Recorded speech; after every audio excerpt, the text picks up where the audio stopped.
Birjhora public লাইব্ৰেৰীত অসম নাট্য সন্মিলনৰ ৰত্নপীঠ মণ্ডলৰ মুকলি সভাত অসম নাট্য সন্মিলনৰ কেন্দ্ৰীয় উপসভাপতি হৰেকৃষ্ণ দাস, ইউথ কলাক্ষেত্ৰ বঙাইগাঁও শাখাৰ আতিথ্যত ৰত্নপীঠ মণ্ডলৰ অষ্টম দ্বিবাৰ্ষিক অধিৱেশন আৰু পূৰ্ণাংগ নাট প্ৰতিযোগিতাৰ দ্বিতীয় দিনা অনুষ্ঠিত মুকলি সভা ৰত্নপীঠ মণ্ডলৰ সভাপতি কনক কৃষ্ণ দেৱনাথৰ সভাপতিত্বত অনুষ্ঠিত হয়।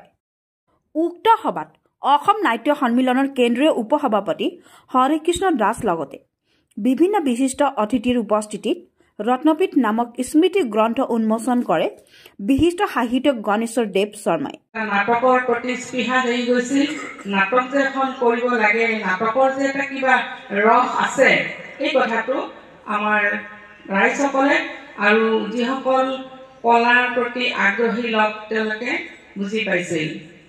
কেনেকৈ অভিনয় কৰিব লাগে, এই সৰু সৰু অনুষ্ঠানৰ পৰা আহি আজি আমি 2023 চনৰ এইখিনিলৈকে আহি পাইছোঁহি। সেইবোৰ দিন গ'ল, এটা দিন উকলি গ'ল। সেইবোৰ আধুনিক যুগ, এতিয়া বিজ্ঞানৰ যুগ, চবে মোবাইল সামাজিক মাধ্যমত ব্যস্ত হৈ থকা যুগ। সেইবোৰ কথা কৈ নিশ্চয় শ্ৰোতা দৰ্শকে আমনি পাব, বিশেষ ক'বলৈ নাযাওঁ।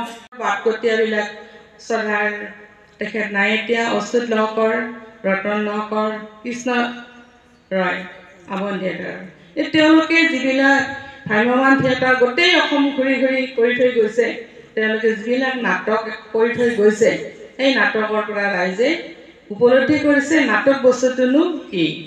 এখন নাটকে মানুহৰ জীৱনৰ গতি সলনি কৰি দিব পাৰে। আমি যদি নাটক এখন চোৱাৰ পিছত পিছদিনা সেই নাটকৰ গোটেই ঘটনাটো ৰোমন্থন কৰোঁ, তেতিয়া কেনেধৰণৰ এটা আমাৰ অভিজ্ঞতা হয়। আমি এনেকুৱা হৈ যায়, ময়ো যেন সেই নাটকৰ ভিতৰত সোমাই যোৱা এটা চৰিত্ৰ।